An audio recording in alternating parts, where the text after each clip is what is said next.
Right. Next Nagari విషయానికి వద్దాం. రోజా గారు అక్కడ పోటీ చేస్తారు. ఆమె గెలుపు అవకాశాలు ఎలా ఉన్నాయి? సో ఇక్కడ ఇక నగరి వచ్చేసరికి అసలు ఆమె జాతకం మొట్టమొదటిసారిగా నేమాని భాస్కర్ గారు నా చేత రాయించారండి. సుమారు 500 పేజీలు నిశితంగా పిన్ టు పిన్ రాసి వారికి నేను ఎక్స్ప్లెయిన్ చేయడం జరిగింది. నాతో కొంతకాలం మింగిలై ప్రతి విషయానికి ఇలా చేయండి ఇలా చేయండి సూచనలు ఇస్తూ ఉన్నాం. సరే ఎమ్మెల్యే అయిన తర్వాత వారి యాటిట్యూడ్ మార్చుకున్నారు. సో ఇబ్బందుల్లో ఆదుకున్నాం, సుఖాల్లో హ్యాపీగా ఉన్నారు. జబర్దస్త్ ద్వారా ఏదో సంపాదించుకున్నారు.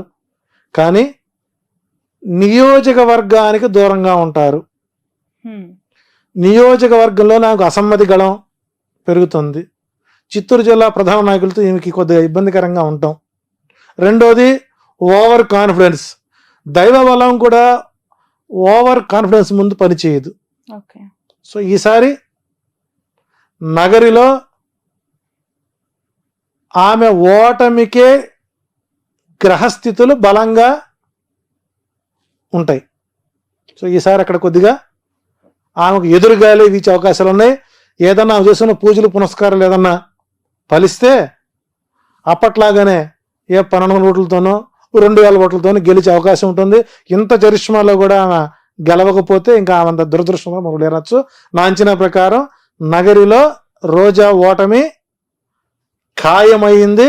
ఇక 40 రోజులు టైం ఉంది కాబట్టి దానికి సంబంధించినటువంటి కార్యాచరణ చేసుకుని దైవబలాన్ని పెంచుకుంటూ చేసిన తప్పులకి వాగిన వాగుడికి ఆత్మ పరిశీలన చేసుకుంటే గెలిచే అవకాశాలు ఉంటాయి. లేని పక్షంలో వైసీపీ అకౌంట్లో చిత్తూరు జిల్లాలో ఆ సీటు చేరే అవకాశం ఎక్కువగా ఉంది.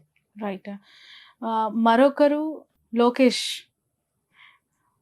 వాళ్ళ తండ్రి గురించి చెప్పారు, మామయ్య గురించి చెప్పారు. కుమారుడు లోకేష్ పరిస్థితి ఏంటి మంగళగిరిలో? అంటే ఇక్కడ లోకేష్ గారి జాతక ప్రభావంలో ఒక ప్రధానమైన ప్లానెట్, రాజయోగాన్ని ఇచ్చేటువంటి ప్రధానమైనటువంటి గ్రహస్థితి ఏదైతే ఉందో అది పూర్తి స్థాయిలో 35% మాత్రమే అతను సపోర్ట్ చేస్తుంది. కారణం ఏంటంటే పూర్తి స్థాయిలో ఆ నియోజకవర్గం మీద పట్టు లేకపోవడం. ఓకే, నేను ఉండేది మంగళగిరిలోనే కాబట్టి మేము లోకల్గా ఉన్నటువంటి అబ్జర్వేషన్ చేస్తుంటాను. గతంలో ఆళ్లరామకృష్ణారెడ్డికి అంత స్వీప్లో కూడా మంగళగిరిలో ఓట్ బ్యాంకు ఆయనకి లేకుండా పోయింది. అతనికి ఏమొచ్చింది సరే పెదవట్లపూడి, దుగ్గిరాల, నందివెలుగు ఆ మండలాలు, కొంత పొన్నూరులో నుంచి కొన్ని కలుస్తాయి. వాటిలో నెగ్గుకుని బయటకు వచ్చారు. ఆ తర్వాత గెలిచాడు. ఆ తర్వాత మళ్ళీ మార్చారు, గంజి చిరంజీవికి ఇచ్చారు. గంజి చిరంజీవి టైట్ ఫైట్ జరిగింది. ఇప్పుడు అక్కడ పద్మశాలి ఓట్ బ్యాంక్ కీలకం. సుమారు 1,12,000 ఓట్లు పైన వాళ్ళవి ఉన్నాయి. రెండోది రాజకీయ నేపథ్యం ఉన్నటువంటి కుటుంబం. అటు మురుగుడు వారి ఎమ్మెల్సీ గారి కోడలు ప్లస్ కాండ్ర కమల యొక్క కూతురు ఎడ్యుకేటెడ్, స్థానికంగా అందుబాటులో ఉంటారు. సో అక్కడ పద్మశాలి దేవాంగ ఓట్లు కీలకం. ఎప్పుడు సిపిఐ సిపిఎం కంచుకోటది. అటువంటి ప్రాంతంలో మేషరాశికి ఈసారి అనుకూల పవనాలు ఉన్నాయి. సో కాబట్టి ఇక్కడ లోకేష్ కూడా విజయం అనేటువంటిది నల్లేరుపై బండి నడకైతే కాదు. ఈసారి కూడా కొంత ప్రతికూల వాతావరణమే అక్కడ ఎక్కువ గోచరిస్తుంది. ఒకవేళ విధి వక్రించి కనుక గెలిస్తే 5,000 ఓట్లు బయటపడతాడు. అది కూడా కష్టమే. రైట్. ఇక పులివెందుల నుంచి పోటీ చేస్తున్న జగన్ గారి గురించి, అఫ్ కోర్స్ ఆయన్ని ఓడించాలని, ఆయనను కూడా రానియకుండా అడ్డుకోవాలని ప్రయత్నం మామూలుగా కూటమి చేస్తూనే ఉండొచ్చు గాక, అతని గ్రౌండ్ రియాలిటీస్ మీకు ఏమనిపిస్తూ ఉన్నాయి? అంటే గతంలో అసెంబ్లీ ఎన్నికలో 1,00,000 ఓట్ల మెజారిటీతో ఆయన గెలిచిన సందర్భాలు ఉన్నాయి. వ్యతిరేకత అంటే ఇక్కడ పులివెందులో ఉండేటువంటి ఓట్ బ్యాంక్ ఎప్పుడు కూడానండి చాలా దూరపు ఆలోచనతో ఉంటారు తప్ప తాత్కాలికంగా మాటలో తాత్కాలికమైనటువంటి ఒడిదుడులు లొంగే మనుషులు అయితే కాదు. సరే సర్వేలు చాలా మంది ఈసారి కడపలో పులివెందుల్లో జగన్మోహన్ గెలవడు అనేవాళ్ళు ఎక్కువ మంది ఉన్నారు. సో కుటుంబ సభ్యులే ఓడించడానికి సిద్ధంగా ఉన్నారు. కానీ అక్కడ విఘ్నత ఉన్నటువంటి రాజకీయ నాయకులు, ప్రతి ఓటర్ ఒక రాజకీయ నాయకుడు అనండి. కామన్ పీపుల్ దగ్గర మనం మైకి పెడితే వాళ్ళు చెప్పేటువంటి రాజకీయ శక్తులు మనం పనికిరామండి. వాళ్ళు ఉత్తమ జర్నలిస్టులు అందరూ ఎవరంటే పులివెందుల పాపులేషన్ అండి. సో మెజారిటీ తగ్గిస్తారేమో కానీ ఓటమిని మాత్రం పులివెందుల ప్రజలు అంగీకరించరు. సో అక్కడ విజయం అనేటువంటిది నల్లేరుపై బండి నడకి. సో జగన్కి 90,000 నుంచి 1,00,000 ఓట్ల మెజారిటీతో అక్కడ గెలిచే అవకాశాలు ఎక్కువ ఉంటాయి. ఓకే.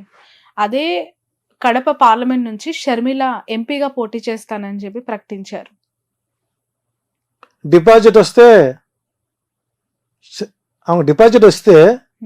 అదృష్టమే. ఓకే.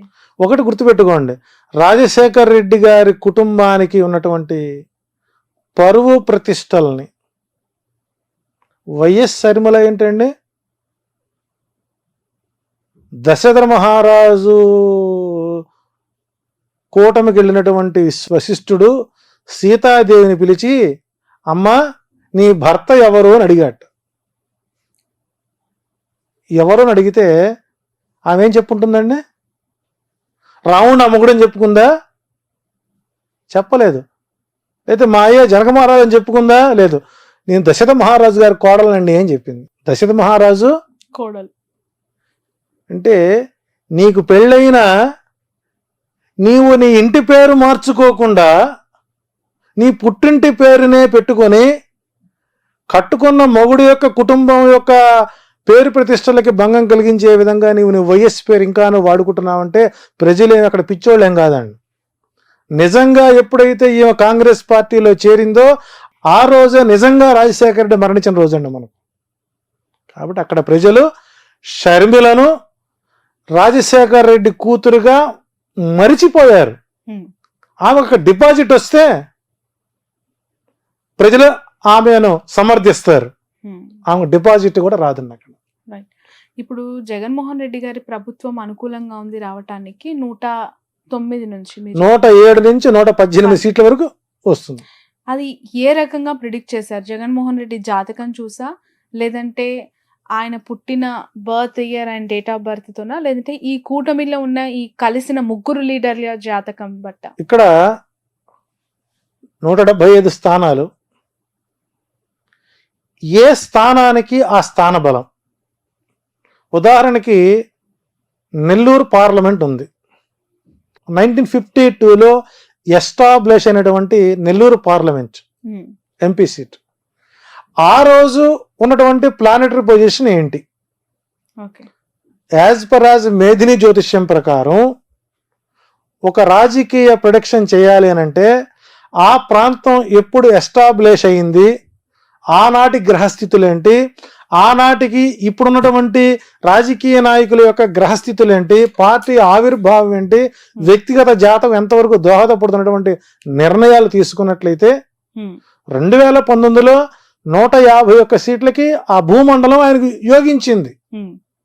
సో 5 సంవత్సరాల సమయంలో ఆ గ్రహస్థితిలో అనేక రకాల మార్పులు వచ్చేసరి గురుమూడమే, శుక్రమూడమే, సూర్య చంద్ర గ్రహాలు ఎక్కువ ఉన్నాయి, ముహూర్తాలు లేకపోవడం, కొంత అనుకూల గ్రహస్థితులు అనుకూల వాతావరణం లేకపోవడం, 2 శుభగ్రహాలకి 7. ఇప్పుడు ఆపరేషన్ లేకుండానే మోకాళ్లకు ప్లాస్మా ట్రీట్మెంట్, మీ ఆర్థోపెడిక్ సమస్యలన్నిటికీ రోబోటిక్ టెక్నాలజీ ద్వారా తక్కువ ఖర్చుతో శాశ్వత పరిష్కారం, ఫ్రీ కన్సల్టేషన్, ప్రతి ట్రీట్మెంట్ పై 20% డిస్కౌంట్. ఈ ఆఫర్ కొద్ది రోజులు మాత్రమే, త్వరపడండి. V9 hospitals 9281465842.